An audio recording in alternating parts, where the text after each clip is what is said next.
The holidays mean more travel, more shopping, more time online, and more personal info in more places that could expose you more to identity theft. But LifeLock monitors millions of data points per second. If your identity is stolen, our US-based restoration specialists will fix it guaranteed or your money back. Don't face drained accounts, fraudulent loans, or financial losses alone. Get more holiday fun and less holiday worry with LifeLock. Save up to 40% your first year. Visit lifelock.com/podcast. Terms apply. Shopping is hard. I can never find anything in my size. I don't even know my size. I buy my clothes the same place I buy my groceries. There's a better way. Make it easy with Stitch Fix. Just share your size, style, budget, and done. Your personal stylist sends pieces picked just for you. That was easy. Stitch Fix. Online personal styling for everyone. Free shipping and returns. No subscription required. Get started today at stitchfix.com. Las 5:30. Cada día la Policía Nacional rescata a una mujer que es víctima de la trata de personas, casi siempre con finalidad sexual. Bien, en el 2014, para que se hagan una idea, fueron liberadas 354 de esas chicas. El tópico, y lo que todos creemos, es que son jóvenes extranjeras, pero países del este o africanas, pero no siempre es así. Hoy Rendules y Marlaska, buenas tardes a los dos, y a Marlaska por segunda vez hoy. Hola, buenas tardes. Hola. Vamos a repasar con ellos el caso de Marta, que es una chica andaluza que fue rescatada por agentes de la policía en noviembre de este año pasado en un piso de Zaragoza, ¿eh? O sea, hablamos de una chica de aquí, andaluza, en Zaragoza. Una joven que cayó en este infierno cuando dejó atrás a su familia y su ciudad, porque en teoría y en la práctica se iba a Zaragoza a estudiar una carrera. En apenas un par de meses Marta estaba retenida, explotada y ofreciendo su virginidad a cambio de 5.000 euros. Es una historia muy triste que rompe muchos tópicos sobre las mujeres explotadas sexualmente, porque empieza en Cádiz en septiembre pasado. Tenía 22 años, ¿no?, esta chica, cuando decide irse a Zaragoza a estudiar. Sí, la vamos a llamar Marta, ya la has llamado tú. Fue el nombre con el que la ofrecían sus explotadores. Marta vivía en Cádiz con sus padres y su hermano. No se llevaba demasiado bien con los padres. Es una joven con algunos problemas de comunicación y de comportamiento. De hecho, en 2012, cuando tenía 19 años, su familia la llevó al Hospital Puerta del Mar, en Cádiz. Y el informe de psiquiatría entonces hablaba de una chica con hipersensibilidad social, tímida, que manifiesta conductas de evitación, tiene problemas para relacionarse y para decir que no. Yeah. Pese a todo, Marta era una buena estudiante, es una buena estudiante, y en septiembre pasado decidió mudarse a Zaragoza, se matriculó en la universidad allí y iba a estudiar Relaciones Laborales y Recursos Humanos. O sea, una buena estudiante, pero con algún problema, digamos, psicológico, ¿no?, en comportamiento. La familia de esta chica no iba bien de dinero, de manera que ella pues se instala de entrada en alguna pensión y en pisos de estudiante lo más barato que podía, ¿no? También empezó a trabajar para pagarse los gastos, porque estaba lejos de su casa. Eso es, y Marta, lo cierto es que desde el principio no tuvo mucha suerte. Pasó por varias pensiones, también por un piso de estudiantes, de donde se iría después. Eso sí, dejó a un compañero de universidad bastante enganchado con ella, bastante fascinado con ella. Es una chica joven, muy guapa, consiguió un trabajo finalmente como camarera en un bar, pero el dueño no cumplía lo prometido, no tenía contrato y no le pagaba el sueldo que le había prometido. Así que acabó trabajando, esta vez sí, cobrando, en un bar llamado El Hogar Extremeño. Por la mañana iba a la universidad y por la tarde acudía a esa cafetería-restaurante de la calle Corona de Aragón, allí en Zaragoza. Y resulta que a ese bar iba a comer a veces un joven de Zaragoza, así bastante guapete, aficionado a las artes marciales, que se llamaba Javier. Bien, a Javier le llama la atención ver una camarera tan joven y tan guapa y empieza a relacionarse con ella. Sí, y día tras día ella le va cogiendo confianza, le va contando que estudia en la universidad, que tiene problemas de dinero, sobre todo para pagar el alquiler donde vive. Javier, que es un joven de 25 años nacido en Navarra, la escucha con atención. A Marta le cuesta mucho comunicarse con extraños y poco a poco se gana su confianza. Después de algunas semanas, el chico se convierte ya en su amigo y le va a hacer una oferta un poco sorprendente, pero curiosa. Dice que ella puede irse a vivir al piso con él, en Zaragoza, a cambio de que sea ella la que pague los recibos de la luz y del agua. Y Marta acepta irse a ese piso y allí se encuentra con que Javier vive con un amigo llamado Vlad, que es un boxeador rumano que se hacía llamar Robert. Aquí la cosa ya empieza a sonarnos mal, ¿verdad? Sería la última vez, así lo contaría después esta joven, que le iban a pedir educadamente y amablemente algo, por favor, o con educación o con respeto. Sí, Marta contó luego a los agentes de la UCRIF, de la Policía de Zaragoza, y leemos textualmente, me decía que se llamaba Román y que yo podía instalarme en su casa, parecía buena persona, así que acepté. Tras la llegada al piso de Marta, los dos hombres tuvieron un problema, tenían que hacer obras en el tejado, de forma que le pidieron a Marta, más bien le exigieron que pagara, que aportara dinero para esas obras. Y la pobre Marta también tuvo que darles su sueldo como camarera en la cafetería en el hogar extremeño de Zaragoza.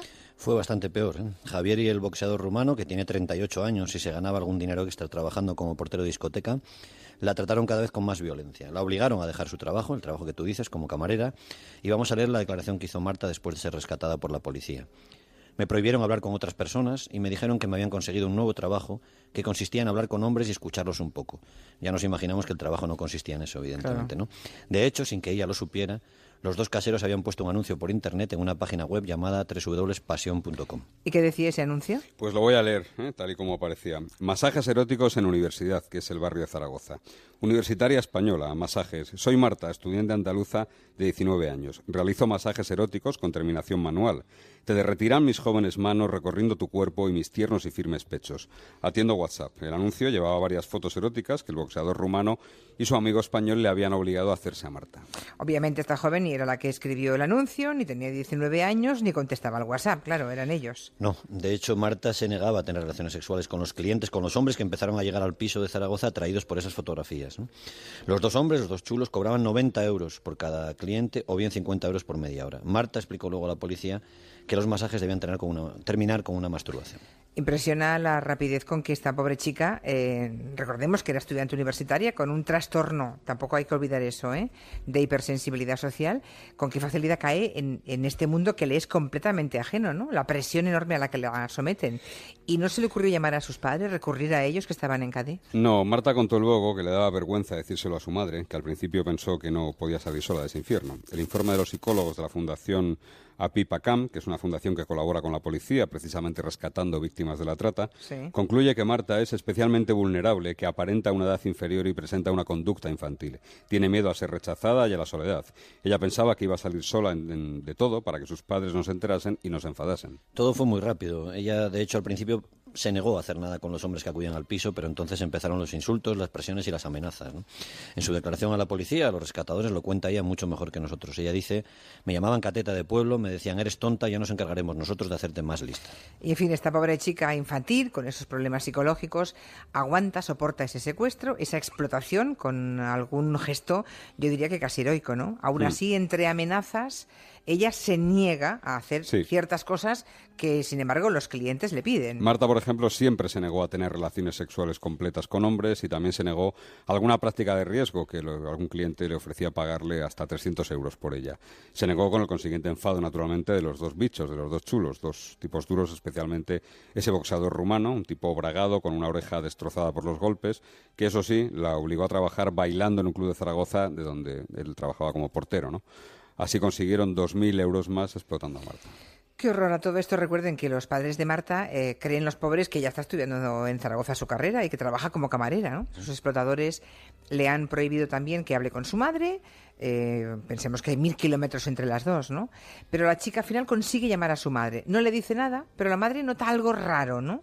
La anima a volver a casa y ante su negativa, el día 13 de noviembre pone una denuncia en la comisaría de policía de Cádiz, que es su ciudad.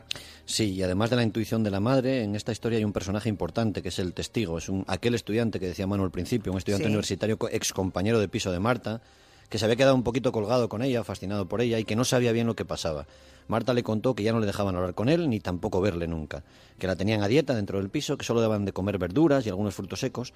Así que este joven llamó a la madre de Marta y le dijo que algo raro podía estar pasando con ella y con los dos hombres con los que vivía. Marta se lo negó a su madre, pero la madre no se fió y acudió a la policía. Menos mal. Y los datos pasan a los agentes de la Brigada de Extranjería de la UCRIF de Zaragoza. Hacen gestiones, comprueban que se ofrecía a Marta en un teléfono y lo que hacen es, bueno, pues muy sencillo. Se hacen pasar por clientes y acuden al piso el 17 de noviembre pasado. Ahí estaba Marta, que les abre la puerta para, en principio, darles un masaje a uno de ellos, que era lo que habían acordado. El agente le enseña la placa y la chica, aterrorizada, se lleva el dedo a los labios para que se callaran, para que no hablaran. Solo le dijo, tengo miedo, por favor, ayúdenme, me quiero ir. Y en el salón, muy cerquita, estaban esos dos chulos, esos dos explotadores. Así que esos dos policías, en ese momento haciéndose pasar por clientes, detuvieron a esos dos indeseables, el español y el rumano, liberaron a Marta y se la llevaron a comisaría. Debe ser un momento muy gratificante para un policía. Mucho. Uno de los agentes nos explicaba que todavía ahora recuerda la mirada perdida, aterrorizada, dice él, de la joven cuando entraron con ella en la habitación del piso donde la tenían explotada, ¿no? Los padres de Marta viajaron de Cádiz a Zaragoza. Los policías le reservaron un hotel allí y otro de los investigadores no olvida el encuentro entre la madre y la hija en comisaría. Lloraron las dos y lloró bastante gente más.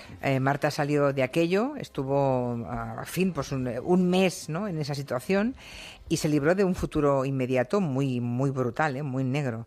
Sus dos captores ya habían pensado una forma nueva de ganar dinero con ella.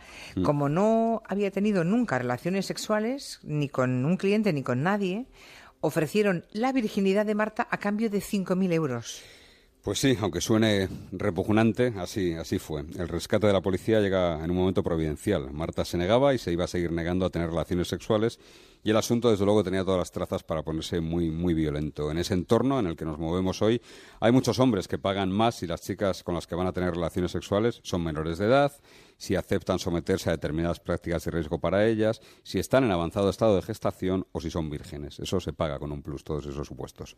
En todos estos casos el precio sube bastante. En el caso de Marta ya había un cliente, habían encontrado a un pagador. Los dos chulos le intentaron convencer diciéndole que el hombre tenía un pene muy pequeño, que ella ni siquiera iba a perder su virginidad. Marta se negó, naturalmente, y las siguientes veces parece ser que no iban a ser tan diplomáticos.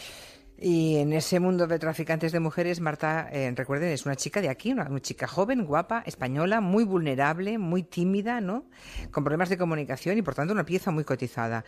Seguramente podía haberles dado a ganar muchísimo dinero. Sí, de hecho, los dos captores ya le habían anunciado los planes para el futuro que tenían con ella, ¿no? Iban a llevarla a Inglaterra para prostituirla y en verano iban a ir a Ibiza, donde harían mucho negocio vendiendo su cuerpo. Y lo más alarmante, le anunciaron también que cuando acabara la temporada de verano la iban a llevar al Emirato de Dubái, donde algunos árabes composibles, y eso es cierto, pagan mucho dinero por tener sexo anal con jóvenes occidentales. Esto que me estáis contando tiene, supongo, que una base y un mercado de tipos repugnantes, porque esto no se lo pueden inventar así como así dos individuos que viven en Zaragoza. Ellos sabrán que es verdad. Sí, por supuesto que tiene base. Una joven española tímida, inocente, de buen aspecto, sana, universitaria, guapa, pues tiene un montón de clientes potenciales en el mercado del sexo. Ese mercado mueve en España, somos, y lo decimos aquí siempre, somos una potencia en Europa, mueve unos 5 millones de euros cada día en España solo. Es dinero negro, da más beneficios que el tráfico de armas, da más beneficios que el tráfico de drogas y es mucho más estable y tenía hasta hace muy poco, afortunadamente, menos riesgos y persecución y condenas. En cuanto al tema de Emiratos Árabes, de la prostitución de jóvenes europeas allí, no es la primera vez que se menciona esto en sumarios abiertos en España, hace muchos, muchos años. Varias famosas modelos españolas volvían de allí con ositos de peluche cargados con diamantes a cambio de algunas noches de fiesta, ¿no? En aquel caso parece que era una transacción libre y voluntaria, no era evidentemente el caso de Marta. Afortunadamente Marta fue rescatada, volvió con su familia, pero sigue siendo aún hoy una chica vulnerable, ¿no? No por la situación económica, ni por ser inmigrante en su caso, sino por su personalidad, por cómo es ella. ¿Cuántas mujeres vulnerables para caer en este siniestro mercado hay en España? Claro, se sabe, porque seguro que hay muchas. Bueno, desde unos años a esta parte es cierto que hay un puñado de profesionales, sobre todo de policías y de ONGs que trabajan con mujeres víctimas de la trata, que se han tomado muy en serio esta lucha contra la trata y el Ministerio del Interior también se lo ha tomado en serio. Y calcula que en España hay unas 12.000 personas en riesgo. La inmensa mayoría son vulnerables que pueden caer en esas redes. Y nos dicen que aquí, en este país, todavía son muy pocos los ciudadanos que se deciden a denunciar estas situaciones, como sí hizo en este caso ese joven amigo de Marta que quedó enganchado con ella, ¿no?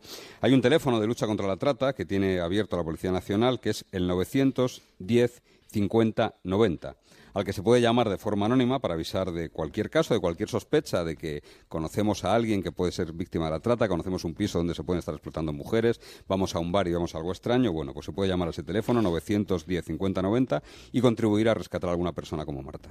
Lo recuerdo yo, 910 50 90.